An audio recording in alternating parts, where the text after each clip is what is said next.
Inspirai, ó Deus, as nossas ações e ajudai-nos a realizá-las, para que em vós comece e para vós termine tudo aquilo que fizermos por Cristo, Senhor nosso. Amém. Vamos partir agora para a segunda metade do livro A Igreja Católica, de Monsenhor Thierry Mertot, da editora Magnificat. Conferência número 11. O tema agora é o semblante terrestre da Igreja. O que até agora dissemos da Igreja Católica nestas instruções foi só elogio e glorificação.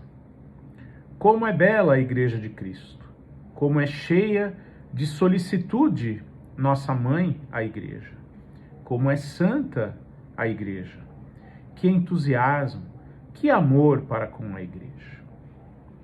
Mas a imagem que pintamos da Igreja Católica nestas nossas instruções não seria completa se, ao lado dos acentos de gratidão e dos elogios, não se fizessem ouvir as censuras, as contradições, as dificuldades que surgem contra a Igreja, ora aqui, ora ali. Mormente para uma sociedade indiferente, ou para as pessoas frívolas ou fúteis, superficiais, um boato pouco edificante ou um escândalo constituem a sobremesa picante que cotidianamente um editor hábil lhes deve apresentar.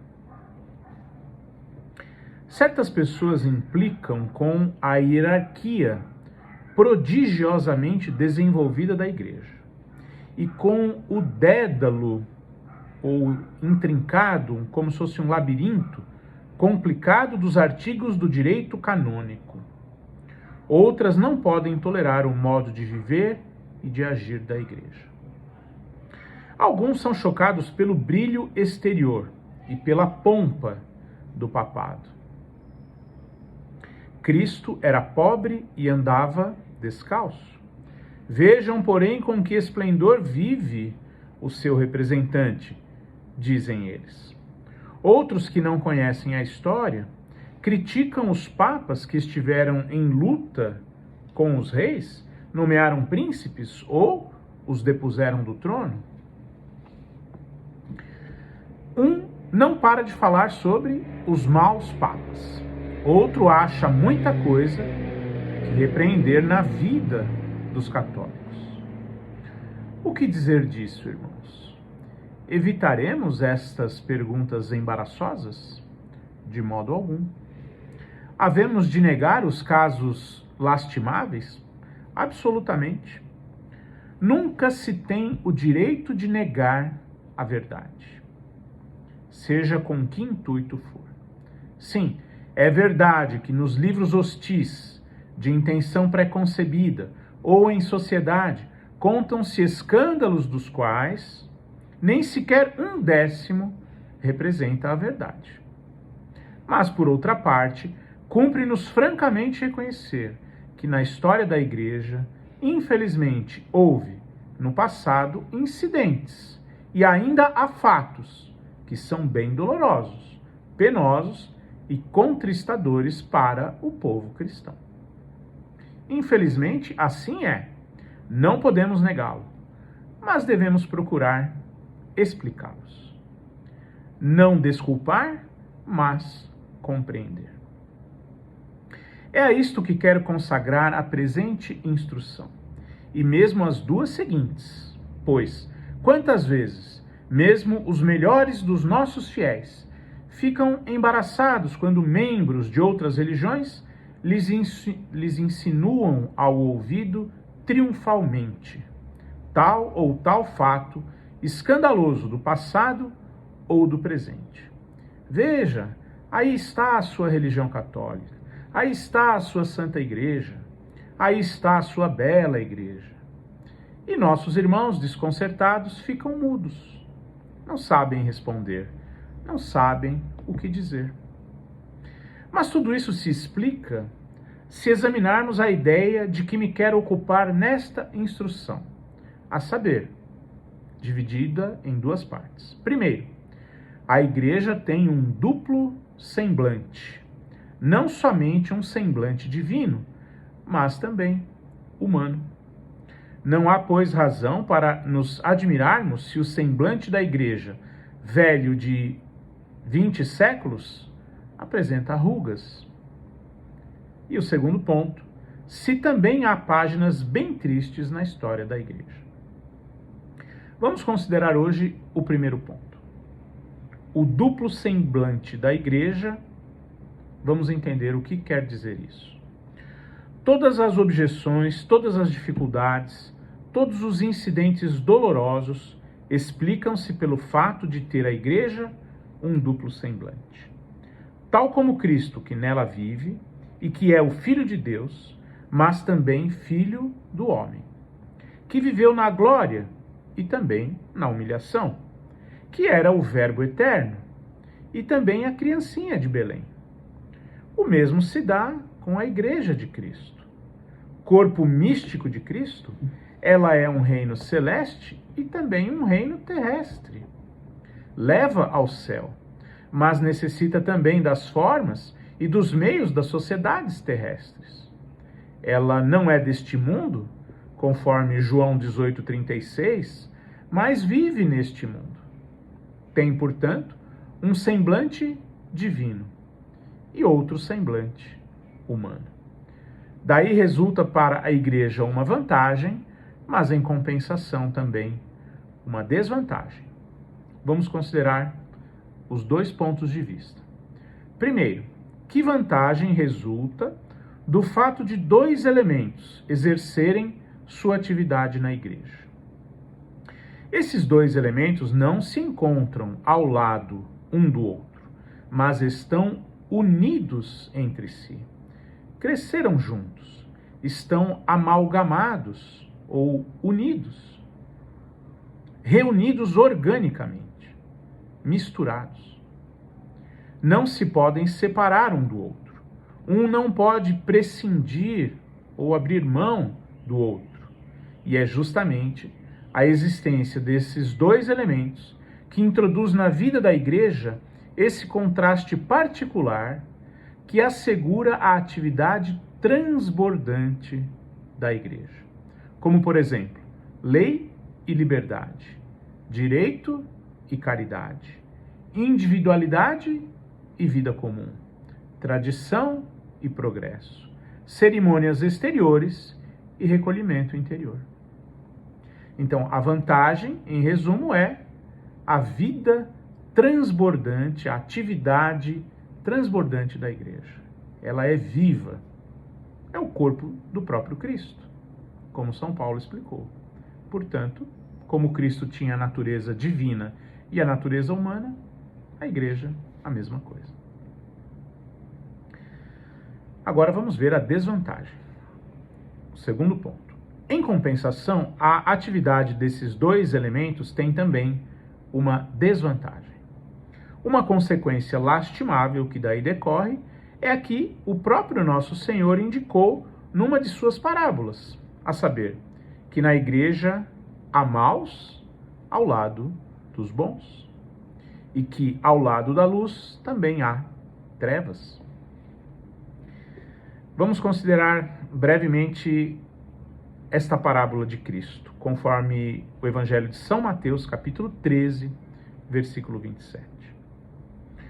Um cultivador semeara bom grão no seu campo, mas o inimigo, durante a noite, em segredo, semeou joio. Os servos perguntam-lhe com emoção: Senhor, acaso não semeaste bom grão no campo? De onde vem então que se ache nele joio?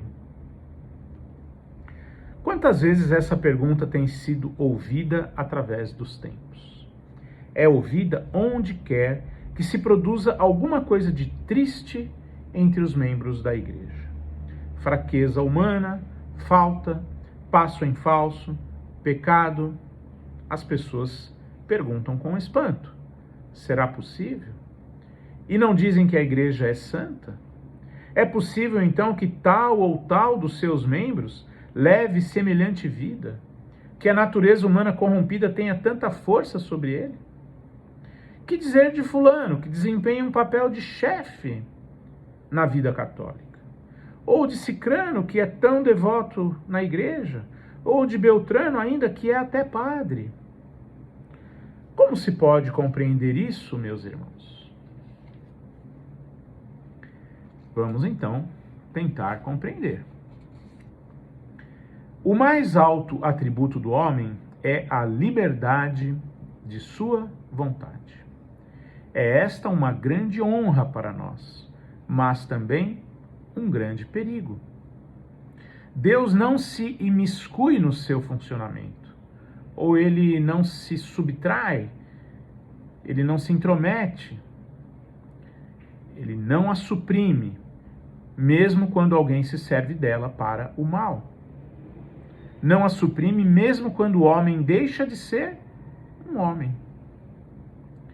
Infelizmente, na história da Igreja, as potências tenebrosas da natureza humana decaída repontam, que são, basicamente, a sede de dinheiro, a sede de poder, o egoísmo, a sensualidade surgem, às vezes, nos membros e mesmo nos chefes da Igreja, nos leigos como nos padres. E a consciência perpetuamente viva da Igreja não tem conseguido vencê-las. Ai, há também páginas tristes na história da Igreja. Quando os vagalhões ou aquelas grandes ondas das trevas têm assaltado as muralhas da Igreja e as suas sombras se têm espalhado sobre ela. A parábola do Salvador devia ter-nos preparado para compreendermos que no campo da Igreja o joio brote ao lado do trigo. Em toda família, em toda sociedade, em toda paróquia, também há joio. Choramos com isso, sofremos com isso, e devemos trabalhar para que o joio diminua cada vez mais. A nossa fé, porém, não deve sossobrar ou se perder, se deixar vencer, cair. Acaso nosso Senhor não disse: ai do homem por quem vem o escândalo, conforme Mateus 18:7? E ele não disse ainda: no tempo da ceifa, direi aos ceifeiros: ceifai primeiro o joio e atai-o em molhos para queimá-lo, conforme Mateus capítulo 3, versículo 30. Ou seja, nosso Senhor avisou que seria assim. Mas mantém a liberdade de cada pessoa, de cada membro da Igreja. Por isso que é tão bonito ser católico. Porque para a pessoa comungar o corpo de Cristo, ela precisa estar em estado de graça, ela não pode ter nenhum pecado mortal, mas isso está dentro da liberdade dela. É entre a pessoa e Deus. Se ela comungar em pecado mortal, é entre ela e Deus. São Paulo explica: você comungou para a sua própria destruição. Ninguém fica se intrometendo na sua vida se você está comungando em pecado mortal ou em estado de graça. É você que tem que saber. Você tem que fazer constantemente um exame de consciência. E se tiver algum pecado, vai se confessar. É assim que é dentro da Igreja Católica. E é bonito isso, porque é a liberdade que Deus dá a cada um de nós. E assim compreendemos muita coisa. Compreendemos que na Igreja haja preces deliciosas, mas que também haja pessoas cujas preces, sem alma, não passam de um movimento dos lábios. É nobre e emocionante a liturgia da Igreja, é belíssima. Mas certos padres, isso já naquela época, no começo do século passado, pela sua precipitação, transformam-na em gestos ridículos. E hoje em dia? Segundo os desejos e no pensamento da Igreja, os seus sacerdotes são os combatentes valorosos do pensamento de Cristo. Mas há também entre eles almas fracas, homens mesquinhos e grosseiros. Infelizmente há padres e sacerdotes assim. Certos fiéis podem ser fervorosos, piedosos, conscienciosos, mas também ser ao mesmo tempo insuportáveis e cheios de caprichos. Ou seja, todo ser humano dentro da igreja está passível de falhas, de erros. Então cada um precisa olhar para si mesmo. Este sempre foi o ensinamento de nosso mestre. Temos o direito de escandalizar-nos por estas pessoas, mesmo leigos, sacerdotes, ou até bispos e papas. Só tem esse direito quem não vê que a igreja é eterna, mas que seus membros e seus sacerdotes nascem e morrem, que outros novos os substituem e que é mister recomeçar tudo desde o início, curar as novas fraquezas, as mesquinhezas rasteiras, os novos defeitos. Para concluir essa parte, o raciocínio de Monsenhor é o seguinte: sim, a igreja permanece santa, imaculada e sem ruga, apesar de tudo isso, embora seus membros cometam faltas ou pecados. Porquanto, como o homem, a igreja também é composta de corpo e alma. O corpo da igreja somos nós, seus membros. A alma é o Espírito Santo, ou seja, o próprio Deus. O homem não é responsável pelo que o corpo faz contra a vontade da alma sem sua autorização. O homem só é responsável pelos atos em que houve consentimento da alma. Ora, o mesmo sucede com a igreja. Ela não é responsável pelo que faz seu corpo ou seus membros contra a vontade da sua alma, o Espírito Santo, que é o próprio Deus. É assim que a igreja permanece pura e imaculada, mesmo nas épocas mais tristes. A impureza que nela achamos não vem dela, mas lhe foi trazida de fora. Devemos nos lembrar disso quando lemos a história da igreja e nela achamos páginas negras. Devemos nos lembrar de que a igreja tem duas histórias. Uma, a verdadeira história, mas que os olhos humanos não podem enxergar. A história da vida da graça que jorra dos 7 sacramentos. História da santificação das almas. E outra, que se desenrola aos nossos olhos, a história do corpo da igreja, onde certamente há faltas, passos em falso e pecados de toda espécie. Mesmo a árvore mais sã tem algum fruto degenerado, e o melhor exército também tem desertores. Então, esta é a explicação. A igreja é santa, porque a sua alma é divina, mas os seus membros são pecadores, porque são seres humanos, nascidos sob o pecado, e precisam do sacrifício de Cristo para serem salvos. Então, vamos na próxima instrução, na continuação, falar um pouco mais sobre as páginas difíceis, tristes da história da igreja. Louvado seja nosso Senhor Jesus Cristo, para sempre seja louvado.